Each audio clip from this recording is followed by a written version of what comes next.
My name is Rhapsody, his name is Lollash, and welcome back to How to Beat Slay the Spire. How's it going, my friend? It's going great, Rhapsody. How are you? Really good. I'm glad that we're back doing this. The amount of questions I got along the lines of, is the series over? Is How to Beat Slay the Spire dead? You lost one run. I mean, how can you recover from that? Are Lollash and Rhapsody still friends? Yeah, no, we're still friends. We've just both been super duper busy the last couple of weeks. Well, you've been busy, I've been lazy. There's a difference. Oh dear. Have you seen this new art, by the way? It was done to the beta like yesterday.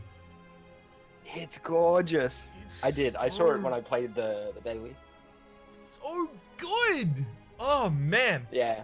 All right, so we're back on the ironclad shit. I was gonna say train or something, but ship. I could have said ship. Gosh dang it. You could have said ship. It's time for another just train. said we're back on the ironclad. We also, yeah, right. I also could have easily just gone with that. Now, there's a 3 elite path, which is kind of nice. It's also it's like a 6 question mark path as well, and it's got a rest midline and an early shop. So we can make good use of either the 100 or 250 gold. So, with the first shop being the 4th space, we could get lucky and hit a really early gold event, but I would be super tempted to take the 8 max HP here for an extra 150 gold. Yeah, I'm totally just because down we to do have that. that early shop. It's also like I've become more and more of the mindset that even if you don't have that much early money, going to an early shop so that you can find that one rare card that defines your run and then build from there is so important.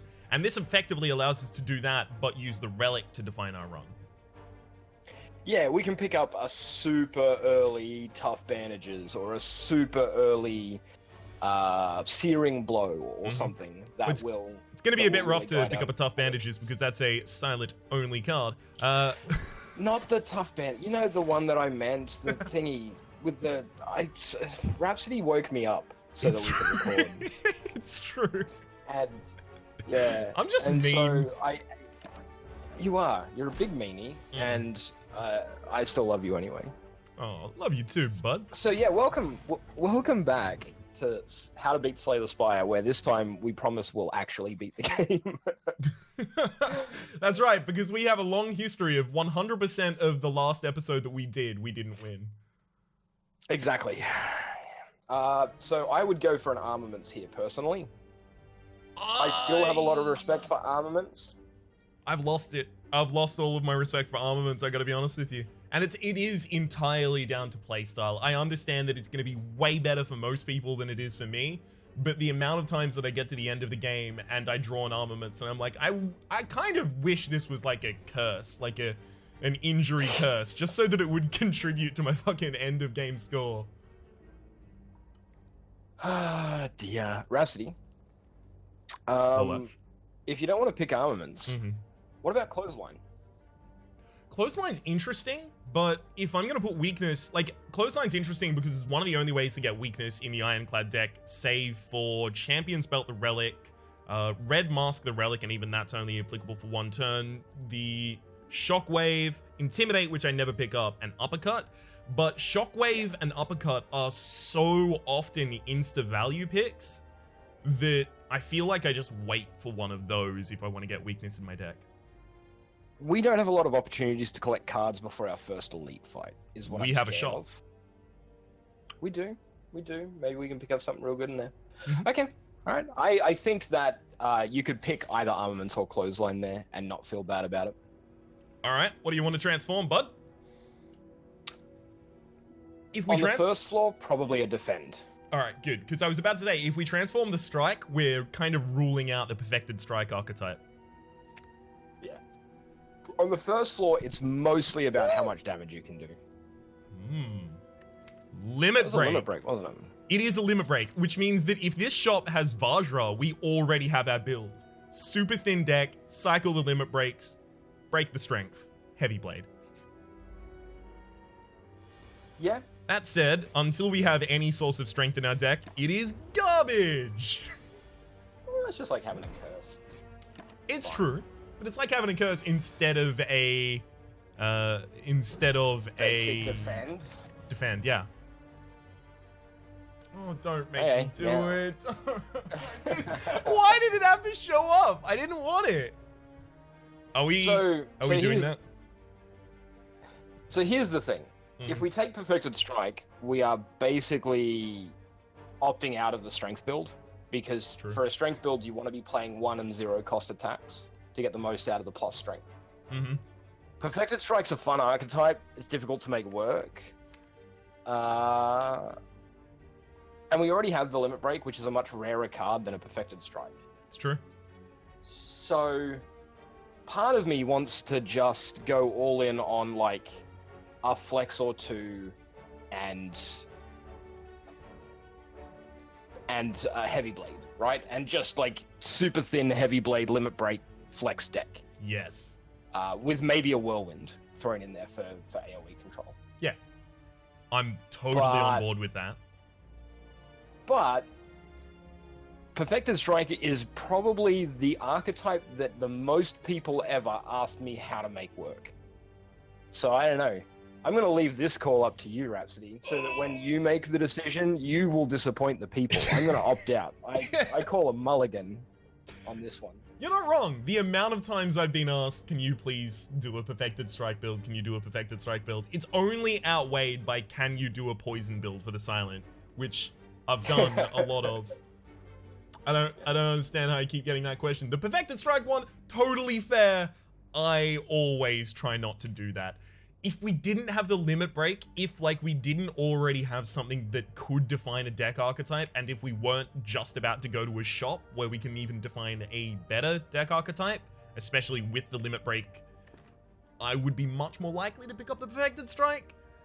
But since it's not the first win condition we've seen, I think we've got to skip it. I really, like, ultimately this is your decision. I'm calling a mulligan, but yeah, I think the correct choice is the skip. Okay, so here, I mean, you want to flex. Yeah. Flex is really, really, really good. You probably want to remove a card. The thinner we can get this deck, the better. Yep. I don't have a huge amount of respect for any of those relics, but 148 for Orichalcum is not, like, you're basically playing 148 for a free, slightly better than block every turn, so that you can play full aggression, which is nice in a strength-based flex deck. Definitely true. This is starting to actually tend closer to what would be like an archetypical speedrun build. You remove all of your defense, you get a bunch of flexes, you get Heavy Blade, you get Whirlwind, and if you can, a Limit Break on top of that so you have the persistent strength, and then you just blow bosses up. Yeah. I think I'm down with that. We would go Orichalcum, card remover, defend, and pick up a flex. Yeah, I think that's the correct play here.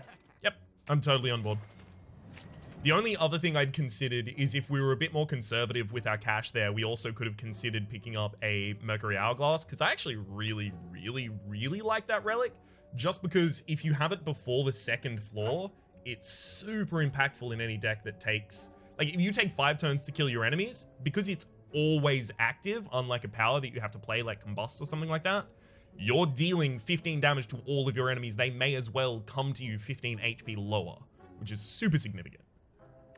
Yeah, it's a really like solid relic, but I think with the cards that we've picked up early on here, if we get 1 Whirlwind and 1 Heavy Blade and manage to thin this deck just a little bit more, then everything's going to die on turn 1 anyway, right? Extremely true.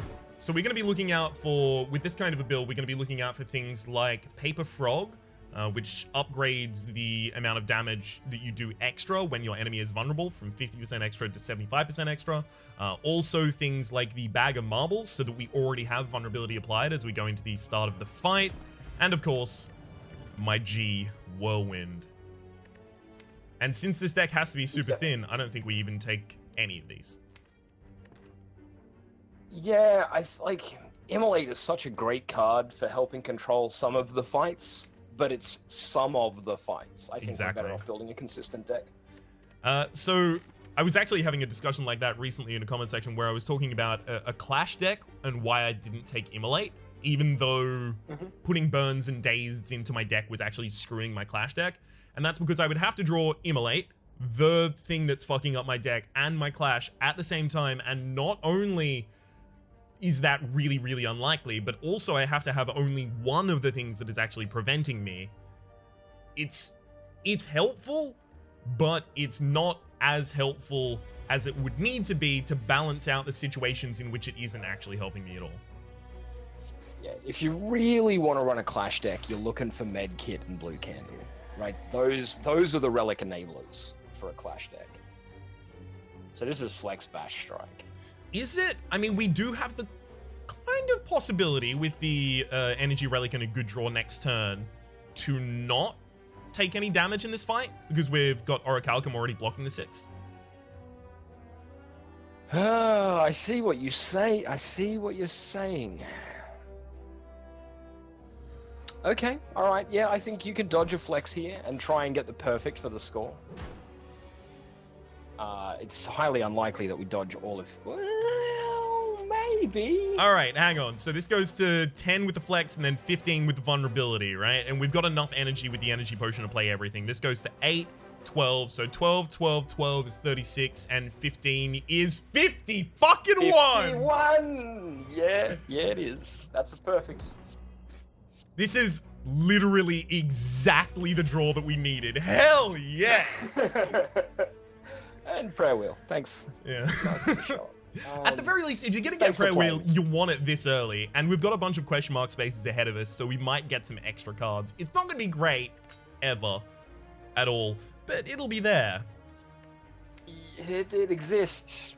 It exists. It's a thing. There is the possibility of putting a headbutt in this deck so that we can control Limit Break back to the top of the deck so that we can use it again as soon as possible. But I think especially with how much we're intending on thinning the deck, like taking out these 2 defends, probably a couple of the strikes, we'd actually slow down our cycle by including another card, even if it's tutoring, rather than just not having that card in the first place.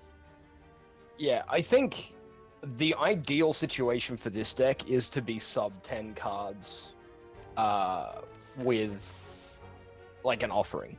Sub 10 cards plus an offering equals we draw everything on the first turn, play everything either with a Whirlwind and flexes or with flexes and heavy blades and limit breaks. Yeah, you upgrade flex here for sure. Yeah, good. I was just clarifying. You could make an argument to upgrade limit break for like the boss fights and stuff, but we'll have an opportunity to do that later on. It's true. In the meantime, I also picked up the Golden Idol. Enemies drop 25% more gold, and the Mummified Hand. Whenever you play a power, a random card in your hand is decreased to cost 0 for the turn. Since we have the Mummified Hand, it is now not entirely impossible for us to pick up Inflame and be happy about it, but I don't really think there are that many powers we would take. Especially none of these. The only power I would consider taking is Demon Form. That's literally the only power I would consider taking. If the deck is thin and we can consistently play it turn 1 and we can go like Demon Form, Flex, potentially Limit Break or a Strike or something on turn 1, then... But Demon Form is also... Yeah, that's always a choice. Yeah, Demon Form is also the like super slow. And this deck needs to be super fast. It is super... Well... It is super slow, but against boss fights, particularly some of the bigger boss fights, right, like Donu Deca, having the ability to get +3 strength on the second turn, like you're basically paying 3 energy for +3 strength next turn, and then +3 strength the turn after. But you've got to remember that because of Limit Break, those gains are increased dramatically, like exponentially, in fact.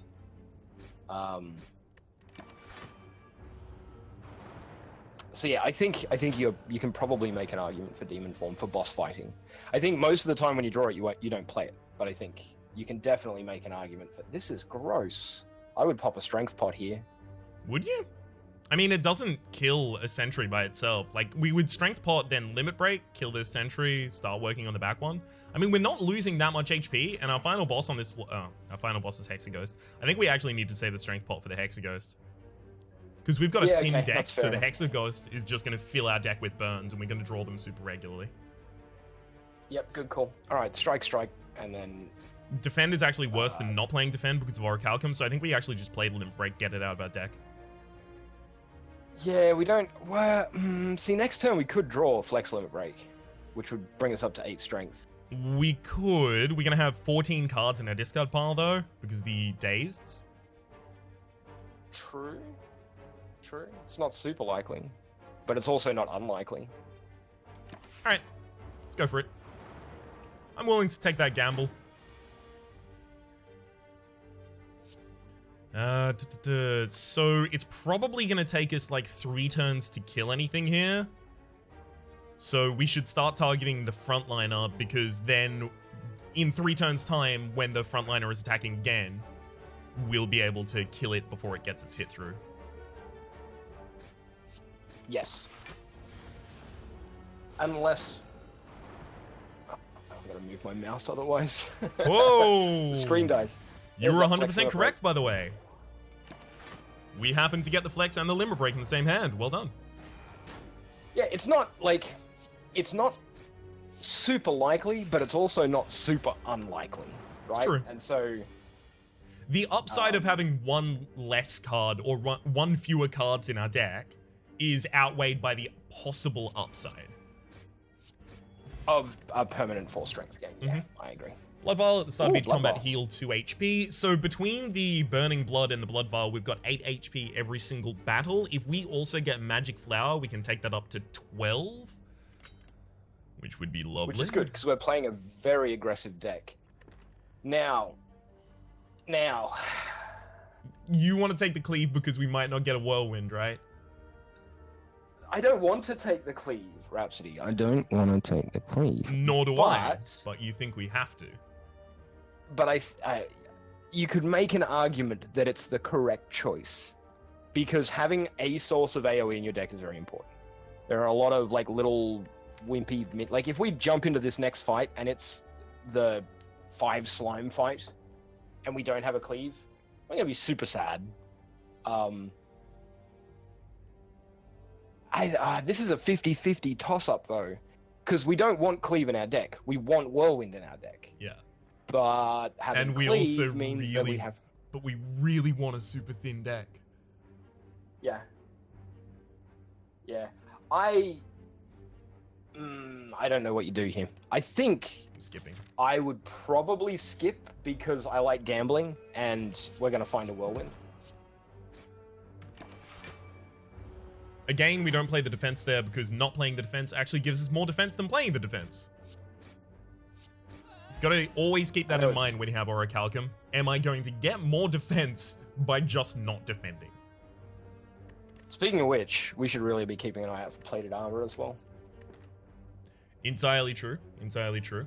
I actually really like those Ironclad runs where you have Orichalcum, plated armor, and Metallicize, because Orichalcum still detects that there's no block, and then all of them trigger, and it's like, I have 14 block, and I played nothing but attacks this turn.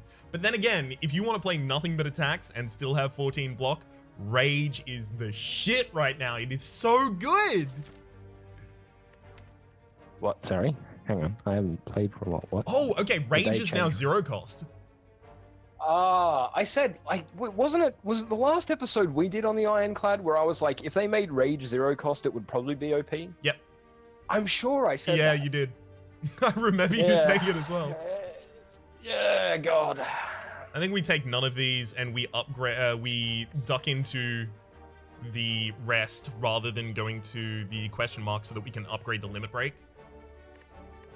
Well, we can rest at the last campfire, right? Well, yeah, but I also want to upgrade Bash, because it's like a real huge modifier for our boss fights. True. I really want to cut Bash, but you know. Well, I'd love to cut Bash, but we haven't got a different way to get vulnerability in the deck yet. I would probably... We've only got 10 cards in the deck. I would probably not even go for this first Smith. I would probably go for the double question mark Smith, because there's a chance you get a free upgrade in there anyway. And with only 10 cards in the deck, like, we draw bash every second turn anyway. We can't always play it. And this guy puts burns in our deck. But I would strength pot straight up. Yeah, I'm thinking about next turn. This is going to be next turn is flex limit break. That's not going to be rough. This is... Oh, this turn, yeah, of course. Yeah. This turn sucks. 60 damage? Don't mind if I do. At the very least, we've removed all but one from our deck already. Get that vulnerability continued. There's a burn for us. Hey, what up, limit break? And now we win. Yeah. It's a very, very aggressive deck. Do we do it? I think 2 is correct. I think more than 2 you can argue against, but I think with our deck being sub 10 cards right now, yeah, like limit break. I mean, when you draw them both on the same turn, you're gonna feel sad. But when you draw 1 in a heavy blade and then 1 in a heavy blade, you're gonna feel real great. I'm totally on board. I'm all the way with LBJ on that one. And then, so this is a tricky one. Yeah, because okay, a deck that wants to draft a Whirlwind desperately wants extra base energy so badly, but we also don't defend ourselves. So if we take Philosopher's Stone... Which means giving plus strength. Exactly. Yeah. I honestly believe this might be White Beast. There's no way you take Snake Away here. Yeah, definitely not. Because we only have, like, literally one card that has a 50% chance of benefiting from it. Everything else is going to be most likely worse, and Flex is going to be worse or the same. Yeah, so, I mean, you definitely don't Snake Away here, because we don't want the cost changes.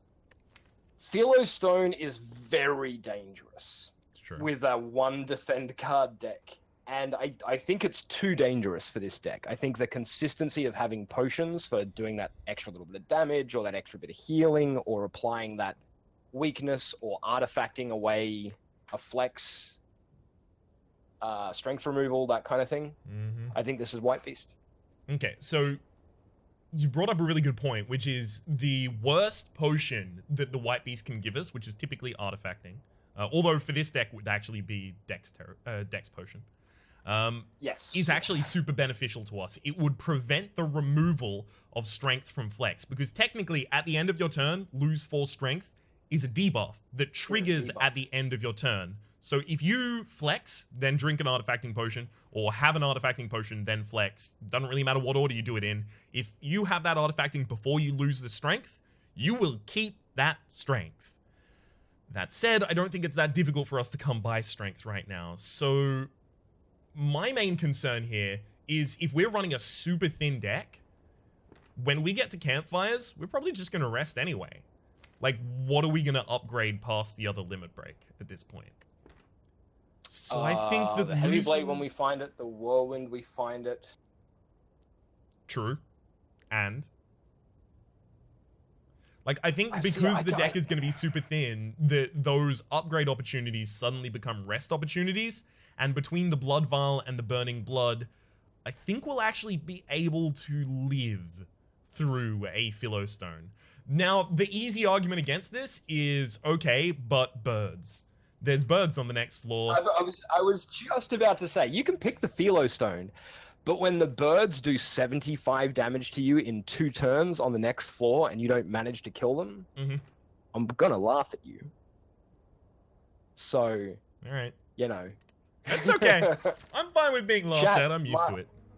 Mark this moment. Mark me, sir. Here are the burbs. Mark my words.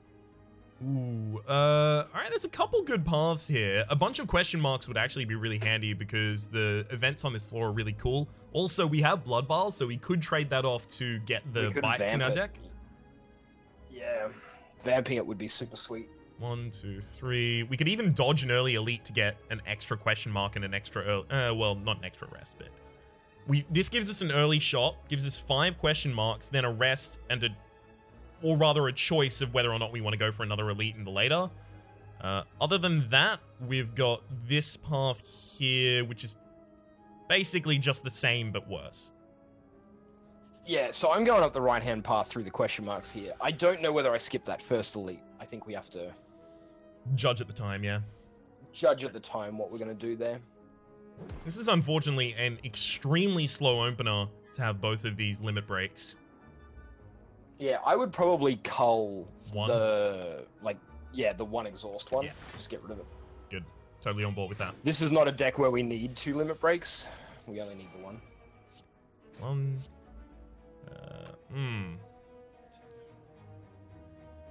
Should I throw a You fire? bap him again.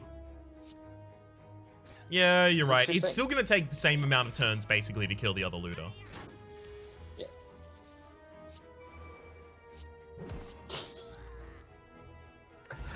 Got him.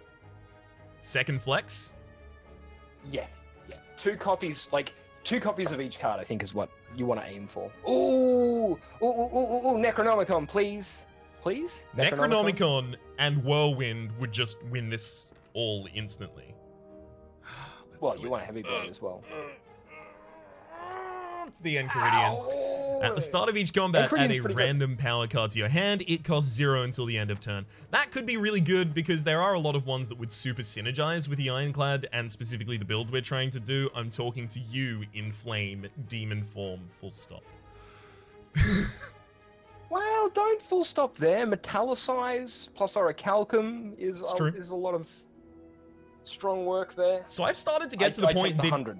Yeah, I've started to get to the point that the choices that are like, get 175 gold and doubt, or here 250, 150 more effectively, and curse regret. I've started to just never take them. Just always take the safer option, because having to remove those curses before I can remove the garbage cards in my deck is making my deck way worse. So I think taking the curses, you shouldn't take the curses because you can remove them. You should take the curses because you can ignore them, right? If you're playing a silent deck that dumps its hand every turn and regret is going to deal 1 damage to you when you draw it, you don't feel bad. Yep. If you're playing an Ironclad who has Ginger and is completely immune to weaken, then taking the doubt curse is basically irrelevant as long as you have a little bit of card draw. That's when you take those other options, not just because you can remove them. Or if you have like Duvidol and Darkstone Period. Definitely true. We forgot to cut at the start of this floor. All right, so I'm just going to quickly say, Birdfaced Urn, whenever you play a power, heal 2 HP. That's going to be really handy with the Enchiridion, because that's just going to heal us 2 HP at the start of each fight, similar to the Blood Vial. Now we've got 10 HP every single fight in a very aggressive deck. For the moment, though, my name has been Rhapsody. His name has been Lollash. We'll be back at you with the rest of this floor in the next video that usually comes out just a couple minutes past the release of this one. So see you then! Bye, guys.